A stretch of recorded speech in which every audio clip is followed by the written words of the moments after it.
games, Brrraains A Head-Banging Life, where we're doing a track by track for, should I say, a band that is making a bit of a revival. Have been making a bit of a revival over the last couple of years, releasing solid albums, I think, probably since Shogun, really Shogun onwards. Yeah.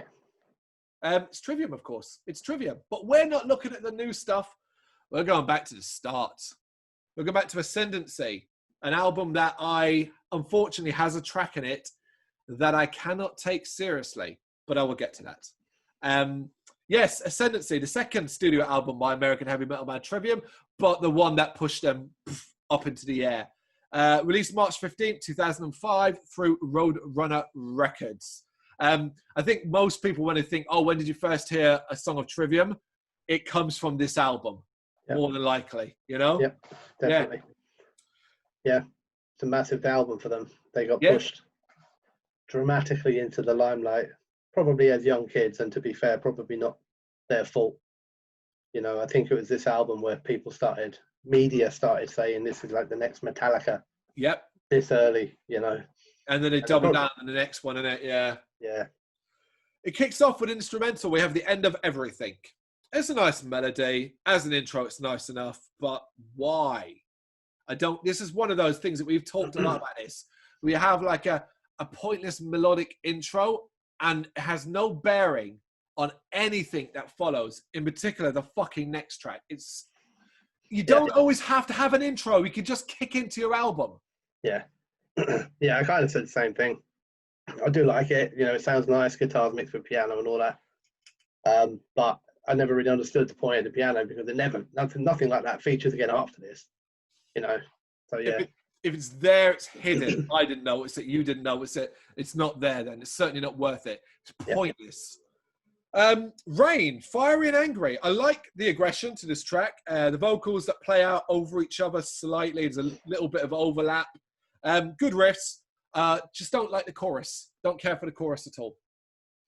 Yeah, it's not one of my favourites, Rain, actually. I think it all sounds okay. Like, you know, it's a bit like Metal by Numbers, I think. Yeah. Lacks a bit of heart. Sounds a bit scripted and dull. I also don't like the chorus. But there's the last minute of it I quite like. The last minute of it kind of goes into this little crunchy rhythm and a bit like of harmonised vocals rather than just, you know, the blasting. And it's got a cool little solo. Yeah. But yeah, it's mostly bland, I guess.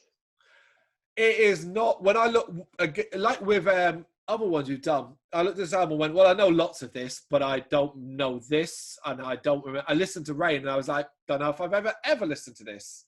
I have listened to it. Well, not necessarily recently. I listened to this album a lot, man. I know every song on this album.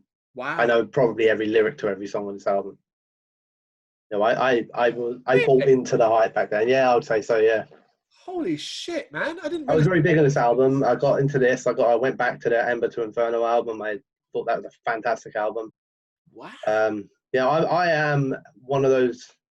I don't think I'm that rare, but I guess rare in some circles, people who I will champion Trivium.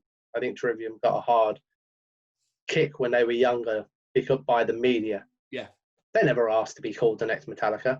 They didn't call themselves that. The media called them that, and then the media kicked them to the ground when the next album wasn't one they wanted to push. Because some other guys had come along who they thought, oh, we'll go for them now. And what the Trivium did is they put their heads down, built their following back up by releasing good albums, like you said, from Shogun onwards, and working hard on their musicianship and everything like that. And I respect them a lot for it.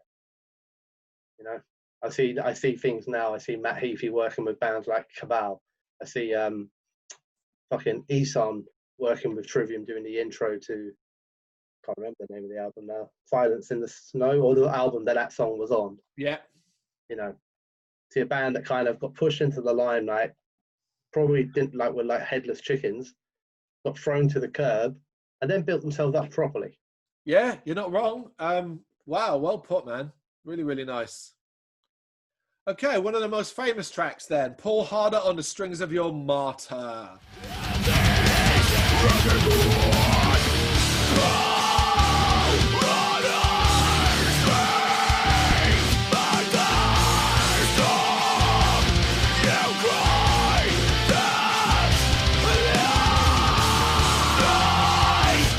I like this one. I still like this one. It's actually weird enough. Re-listened to it. I got transported back to 2015 Bloodstock when they headlined, and that was good. That was cool as fuck. So Trivium obviously headline Bloodstock. Controversial. Fucking, I hate saying that. Yeah, controversially. so dumb, isn't it? So fucking dumb. And I will admit, it was not a big crowd. It wasn't compared to what I've seen certain other headliners. But that was fine by me. Me and my wife got really close to watch Trivium, and I had a blast. I enjoyed the shit out of it. Enough where, like, if they're like, oh, yeah, Trivium are back next year, I'm like, oh, that'd be fun.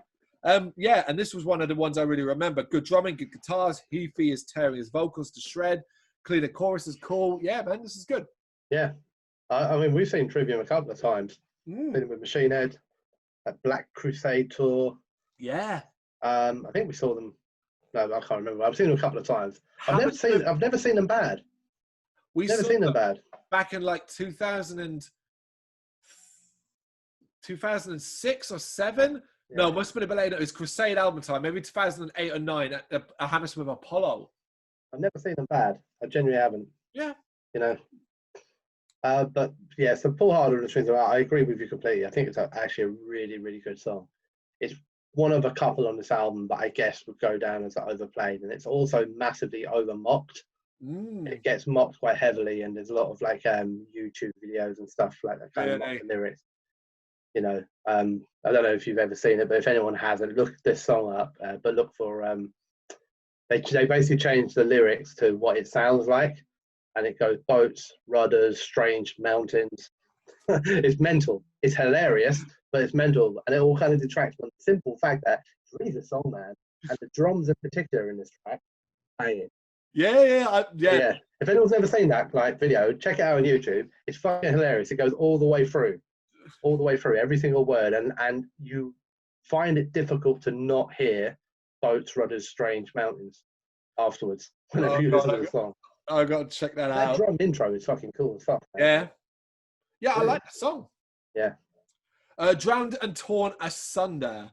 For me, this was a good idea for them to change the tempo up, because it makes the kind of wild pick crazy eruption that little bit more interesting. It's got strong riffs, but it's like, for me, it's far from a great track. Like, it's a good track. It's all right. Yeah, I agree. I had it down as more on the side of miss than hit for me. Again, agreed with. I kind of appreciated the slower tempo, a nice bit of melody started off, but I felt it just soon jumped into quite formulaic and repetitive.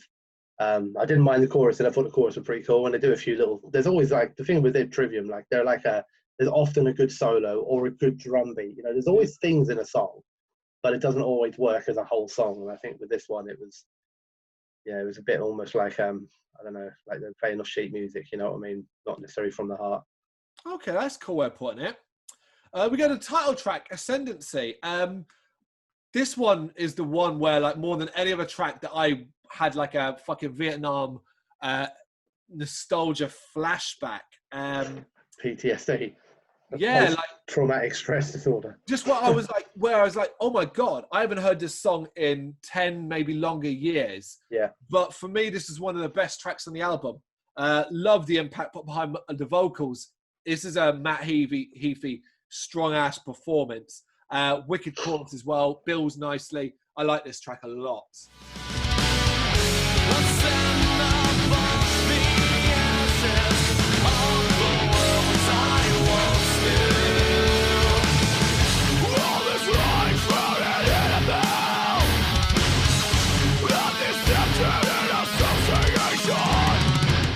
Yeah, I agree. I think the chorus is great. Yeah, I had nothing bad to say about it. Drums great, riffs great, much more exciting than the one that came before, Drowned and Torn Asunder. Yeah. Another great solo, really good song, really strong song. Gunshot to the Head of Trepidation. Biggest problem for me, this track is it's too fucking long. Just under 6 minutes, and I generally don't get why. I listened to this one when I was doing the writing for it. Then I re-listened to it and I was like, wait a minute, did I miss something? I felt like I fell asleep for half of it and I just missed it. And I was like, why is this almost 6 minutes long? You get a riffy and thrashy start, but then it's just repetitive groove over and over and over. We're amazingly similar on all of this stuff so far. This is amazing. Yeah, I mean, I was saying, I think it's a good song. I like the rhythm. I think the drums sound fantastic. But I think the drums sound really good in this whole album, actually, to be fair. I think they did a really good job with the drums. Good riff, nice melody. Verses aren't particularly special, but it ends with a cool guitar solo. And it was nice to see them drop the sort of standard structure, because up until this point, it was always verse, chorus, solo, chorus, end. Whereas in this one, it was verse, solo. And then it went into that separate section, which I absolutely love, which is the bit where he goes into that open fire. And it goes into, it completely switches on the song. But then I wrote, but I don't like the end. This hey stuff ending minute. I don't understand why it's there. They should have cut it earlier. Yeah, they really should have. It's one of those where it's like, did you just not have a cutting off point? And you were just like, why is it that long? You've got those extra bits. You could have condensed that into a good 4 minutes. Yeah, I kind of felt with that little ending minute of that song, like they had that from something else. Oh. And they were like, where should we put it? Stick on that one. Brilliant. Okay, like light to the flies. I've written, how did his vocals hold up when doing tracks like this? This to me, it's like, it's a constant barrage. Well, I end up listening and going, where is he taking a breath in this? Like, where is his moment where he's breathing to enough to be able to say his next words? If you want heavy, this is one of their heaviest of it, easily. And I find the chorus, while it's initially flat, actually gets quite interesting. I mean, I can answer that question for you a little bit on where he takes his breath, weirdly enough, because he's not the only harsh vocalist in the band for this album. The guitarist would also do it. So there are parts in like Light to the Flies where it switches between him and the guitarist. I did not really notice. It might have been the bassist, but yeah. You don't really notice it, to be fair. They got similar time. For me, Light to Fly is one of the best in the album. It always was one of my favourites. I always loved it. I think it's a straight up, in your face, aggressive beast of a metal track. It really is. Great drums, great riff, catchy chorus. I actually wrote down that I don't think it's possible to dislike this song, otherwise you're not metal. That was just me saying it. But yeah, no, this was back in the day my favourite on the album. Okay. Or like, you know, when you have a couple, and it was definitely one of them for a period of time, and I still like it today. And actually, weirdly enough, this is one of only 4 songs that are still from this album that were on my music player that I didn't have to re-download to re-listen to. Okay, that's kind of cool. Right, here it is then. Yeah. The song I cannot take seriously. It is Dying in Your Arms. Now I've written, and for some reason, considering I can't. Well, can I show it? Yeah, I don't know if you'll see it. All I've written is for Dying in Your Arms. Oh, you laughed. Is ha ha ha over and over again. So this song sucks, but there's a reason why this song sucks more for me, in the sense that I can't take it seriously, and it's no fault of Trivium, right? The track itself, it's catchy, it's melodramatic, it's designed for all those weepy emos. Yeah. It is that. It's meant to be the single, isn't it? It is. But my wife, so back when she wasn't my wife or even my girlfriend, and we were just friends, we were friends for maybe about a year before anything happened there. And she once told me she had an ex-boyfriend. And you know when you're kids and you're young and you're like that and you have your song, this is our song. This was her and her ex-boyfriend's song. And from the very first moment she told me that, even back in the day, I was like, Dying in Your Arms from Trivium is your song. Fuck off. And I've never let that lie to date. When I listened to this album, the first thing I did, I texted them, was just like, nah, I'm listening to your fucking song again. So this song, I don't care. I can't even detach myself from it, because all I think of is sad little fucking 16-year-old emos with weepy eyes. Yeah, I can't. This isn't yours and Louisa's song, then, I take it. No.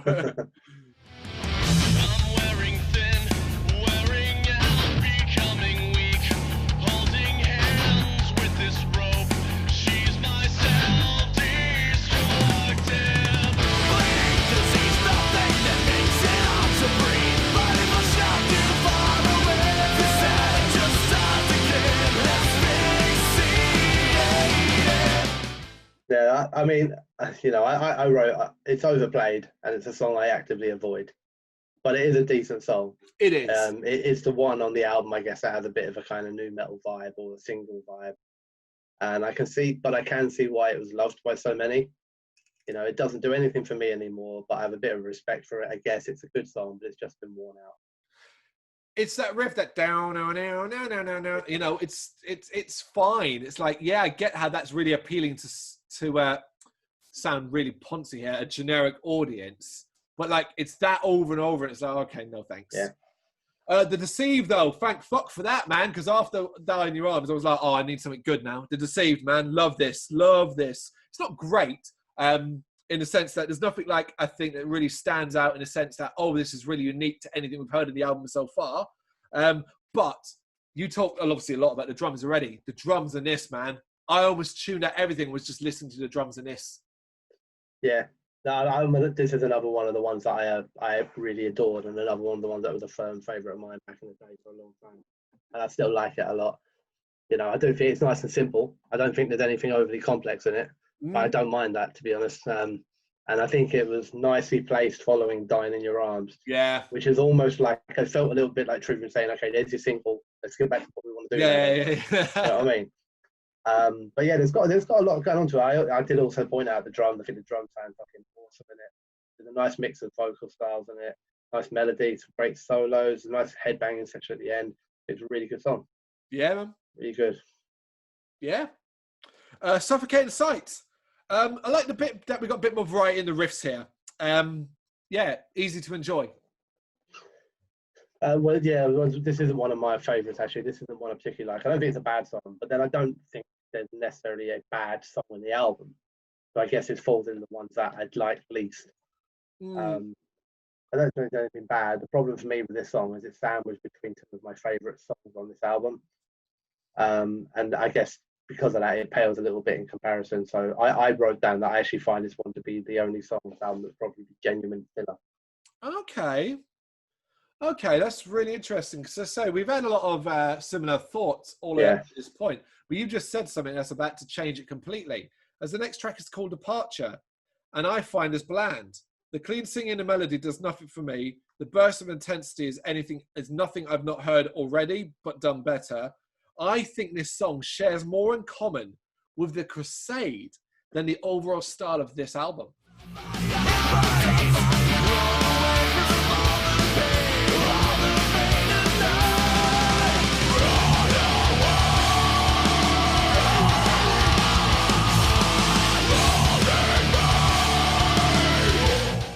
Don't like it, but obviously you do. I do. I think it's really good. I like everything that it does, really. I like the switch up between so they reverse what they've done so far in the album. So this is the first song on the album where they have clean verses followed by harsher choruses rather than harsh verses and clean choruses. Yeah. You know, so I like the fact that they changed it up there. There's some nice guitars, loads of harmonized guitars. I know you get that across the whole album anyway, but I like that. You know, so if somebody gives me a whole album like that, I'm not gonna be bitchy with that. You know, I'm all right with that.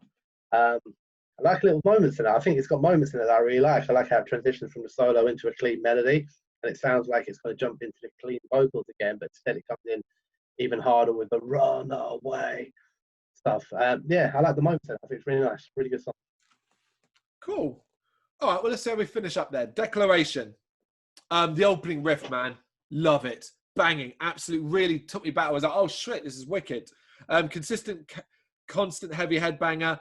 It's a lengthy one, but the blend of clean and heavy works really well. I think it's actually a good ending. Yeah, again, I think it's a good song. I think it's a good ending. I think it's a good back half of the album, really. I think, you know, it's a strong album overall, to be fair. But so, yeah. I like this one a lot. I do agree with you that I felt like it could have been cut a little bit. It gets a bit repetitive by the end of it. And although I like it, it has got that very stereotypical metal message, you know, the whole point of the declaration, you know, and what they're shouting. But yeah, it's a good song. It's another good song. I think I agree with you overall. I think like it's kind of like look back at Trivium's youth and kind of get coloured by, say, that mass media coverage that occurred to them. And overall Ascendancy, even my own personal feelings about one particular track, I don't think there's there's nothing where I'm like, that's shocking. That is shocking. Now, when I think of The Crusade, I can point at tracks and go, that's a bad track. Yeah, no, I agree. Not the case here. The weird thing with this album is like it's only tainted in people's memories because of the hype it got which wasn't the band hyping themselves. It really wasn't. I mean, it's all mental. I can see why you'd listen to this album, even as media, and go, "Oh, this could be the next big band." But why they ever got compared to being the next Metallica? Because this album is so far away from Metallica's sound, especially in 2005. Yeah, you know, we're talking load reload time, and even before that, you know, it's no black. Sorry, no, we're probably talking a big gap time, to be honest, between Reload and Death Magnetic. But I think sometimes people I don't know why, but I feel for Trivium a little bit. I feel that they're remembered harshly. But when you listen to an album and you think, actually, this is a good album. This is a good metal album. Yeah. And, you know, I know it's not their debut, but considering this is their sophomore, the big hitter album and that, I think a lot of bands would be fucking pleased to get an album like this out, wouldn't you? So yeah, I don't know, it's strong. I don't think there's any terrible songs in it. I don't think there's any bad songs in it. There are a couple of songs that are a little bit more generic than the better songs on it. But there are also, it's more weighted down with very good songs than it is with the other side. At the time, I always remember, obviously, there was a lot of comparisons made between Trivium and Bullet for My Valentine. They were both trying to make it big at the same time. I contrasted Ascendancy to The Poison, which is obviously a track-by-track I did with Lou. And I hated almost every minute of The Poison. It was painful. This wasn't.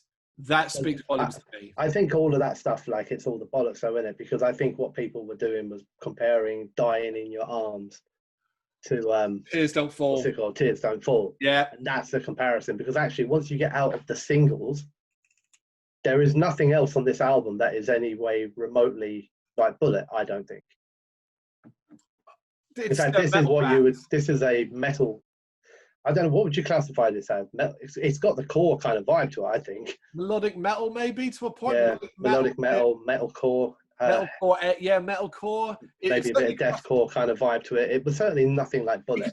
They've got thrash riffs as well at times, so there's certainly a lot of elements. So maybe it's just a heavy metal album, but other than that one song, it's hard to compare. You know, I wouldn't compare this to Bullet, but I agree with you 100% in that I don't. This one pisses all over it.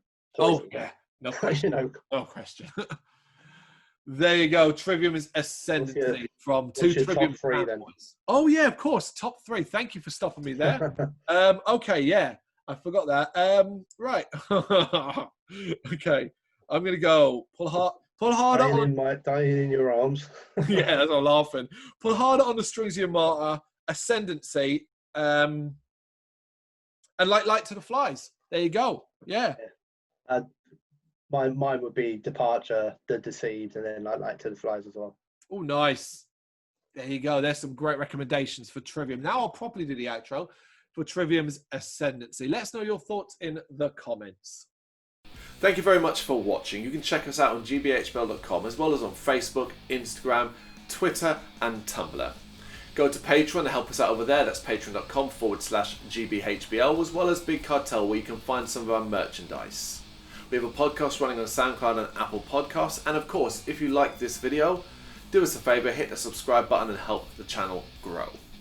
Games, horror and heavy metal. What else is life for?